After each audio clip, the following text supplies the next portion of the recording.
ngasi yahenba brahmana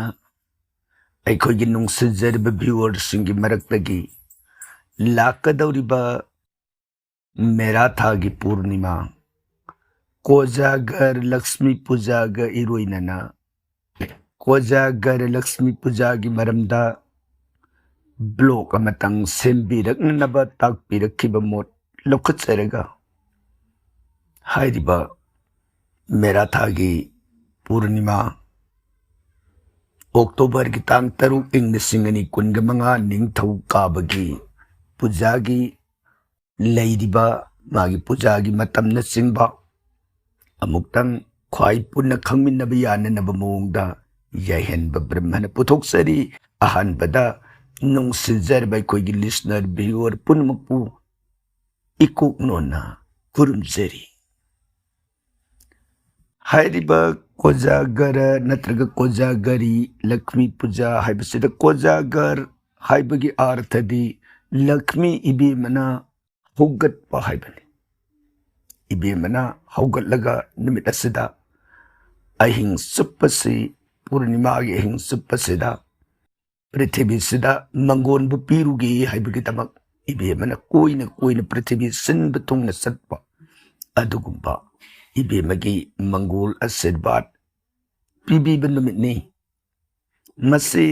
15ꯅꯤ ꯄꯨꯔꯅꯤꯃꯥꯒꯤ ꯄꯨꯡꯅ ꯂꯩꯕ ꯃꯇꯝ ꯑꯁꯤ ꯑꯩꯈꯣꯏꯅ ꯕ꯭ꯔꯇ ꯀꯠꯆꯗꯨꯅ ꯂꯛꯁꯃꯤ ꯏꯃꯥꯕꯨ ꯄꯨꯖꯥ ꯀꯠꯆꯅꯅꯕꯒꯤꯗꯃꯛ ꯌꯨꯝ ꯑꯃꯗꯤ ꯄꯨꯖꯥ ꯃꯐꯝ ꯇꯔꯨ ꯇꯁꯦꯡꯅ ꯂꯩꯇꯦꯡꯒꯅꯤ꯫ ꯑꯁꯨꯝꯅ ꯂꯩꯇꯦꯡꯂꯕ ꯃꯐꯝ ꯑꯁꯤ ꯑꯉꯥꯡꯕ ꯑꯃꯁꯨꯡ ꯑꯉꯧꯕꯒꯤ ꯂꯩꯒꯤ ꯄꯔꯦꯡ ꯑꯣꯏꯔꯣ ꯅꯠꯇ꯭ꯔꯒꯅ ꯃꯑꯣꯡ ꯑꯃ ꯅꯠꯇ꯭ꯔꯒ ꯑꯃꯒꯤ ꯂꯩꯇꯦꯡꯁꯤꯡꯅ ꯄꯔꯦꯡꯁꯤꯡ ꯁꯦꯝꯕꯤꯕ, ꯃꯩꯔꯥꯒꯤ ꯄꯔꯦꯡ ꯁꯦꯝꯕꯤꯕ, ꯂꯣꯏꯅꯅ ꯃꯁꯤ ꯄꯨꯝꯅꯃꯛꯁꯤꯡ ꯑꯁꯤ ꯊꯝꯂꯒ ꯑꯍꯥꯟꯕꯗ ꯒꯅꯦꯁ ꯄꯨꯖꯥꯕꯨ ꯅꯨꯡꯁꯤꯅ ꯀꯠꯆꯔꯕ ꯃꯇꯨꯡꯗ ꯄꯨꯔꯅꯤꯃꯥꯒꯤ ꯄꯨꯡꯅ ꯂꯩꯕ ꯃꯇꯝꯒꯤ ꯃꯨꯟ ꯔꯥꯏꯁ ꯇꯥꯏꯝ ꯍꯥꯏꯕ ꯇꯥꯏ, ꯊꯥꯅ ꯊꯣꯛꯂꯛꯄ ꯃꯇꯝ ꯑꯁꯤ ꯌꯥꯝ ꯀꯨꯞꯅ ꯌꯦꯡꯕꯤꯔꯒ ꯊꯥꯒꯤ ꯊꯣꯛꯂꯛꯄ ꯃꯇꯝ ꯑꯁꯤ ꯆꯞ ꯆꯥꯅ ꯏꯁꯤꯡ ꯈꯣꯡꯕꯥꯟ ꯑꯅꯛꯄ ꯑꯃꯗ ꯇꯨꯔꯦꯜ ꯑꯣꯏꯕ ꯌꯥꯏ, ꯄꯥꯠ ꯑꯣꯏꯕ ꯌꯥꯏ, ꯄꯨꯈ꯭ꯔꯤ ꯑꯣꯏꯕ ꯌꯥꯏ,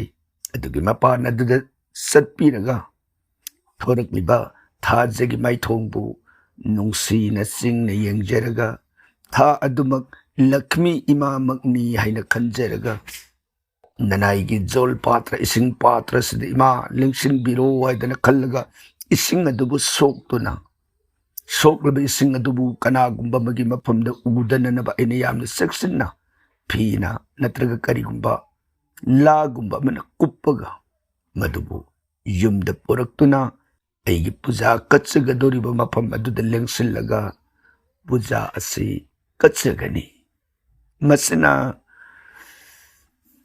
ꯂꯦꯡꯕꯤꯔꯛꯅꯅꯕꯒꯤ ꯇꯔꯥꯝꯅ ꯑꯣꯛꯆꯕ ꯑꯍꯥꯟꯕꯒꯤ ꯄꯨꯖꯥꯅꯤ꯫ ꯏꯃꯥꯕꯨ ꯅꯨꯡꯁꯤꯅ ꯀꯠꯀꯗꯕ, ꯏꯃꯥꯅ ꯌꯧꯔꯛꯀꯗꯕ ꯄꯨꯖꯥꯒꯤ ꯄꯨꯡꯐꯝ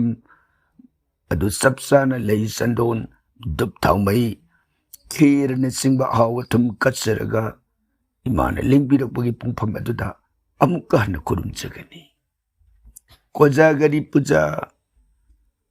ꯕ꯭ꯔꯇꯒꯤ ꯋꯥꯔꯤ ꯑꯁꯤ ꯑꯩꯈꯣꯏꯅ ꯇꯥꯖꯕ ꯌꯥꯝꯅ ꯐꯩ꯫ ꯋꯥꯔꯤꯗꯤ ꯑꯩꯈꯣꯏꯒꯤ ꯍꯧꯈꯤꯕ ꯃꯃꯥꯡꯒꯤ ꯏꯪ 2023ꯒꯤ ꯊꯥꯒꯠꯆꯈꯤꯕ ꯕ꯭ꯂꯣꯛ ꯑꯗꯨꯗ ꯌꯦꯡꯕꯤꯔꯒ ꯆꯪꯕꯤꯔꯒ ꯀꯣꯖꯥꯒꯔ ꯂꯛꯁꯃꯤ ꯄꯨꯖꯥꯒꯤ ꯋꯥꯔꯤꯁꯦ ꯑꯗꯨꯃꯛ ꯇꯥꯕꯤꯕ ꯌꯥꯔꯦ꯫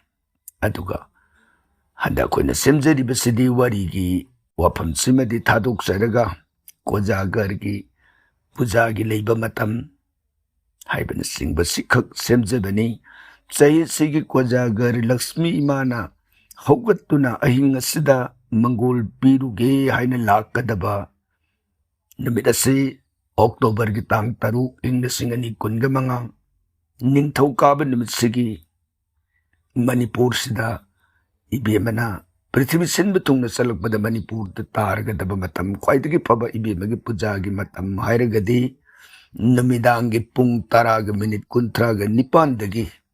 नुमिदांगी पुंग 13:20 फाउबगी मतमसिदा इबेमगी पूजा ख्वाइदगी फब मतमसि ओइगनी हाइदना ताकपिरक मोट असि लौखत्सरगा एकोइना थमजरी पूर्णिमागी पुंगना हौगदबा लोइगदबा मतमना सिंगबा उच्चरिबसिदा मिएंग ताबिगनी असुमना थमजरिबसिदा उच्चरिब चार्ट अदुदे येंबिरगा इबेमगी पूजा असिबु नुंगसिना कटपिरबा अदुगुम महाक अदुगी मफमदा इबेमना मंगोल आशीर्वाद पिनबी हाइबु वाफम असिमतंग एकोइ पुन्ना खंगमिन्नबा यागद्रा खंजदुना याहेनबा ब्रह्मना पुथोक्सबनी ख्वाइ पुनमुकपु अरुइबसिदा अमुक्का सुहन्ना थागतसरी।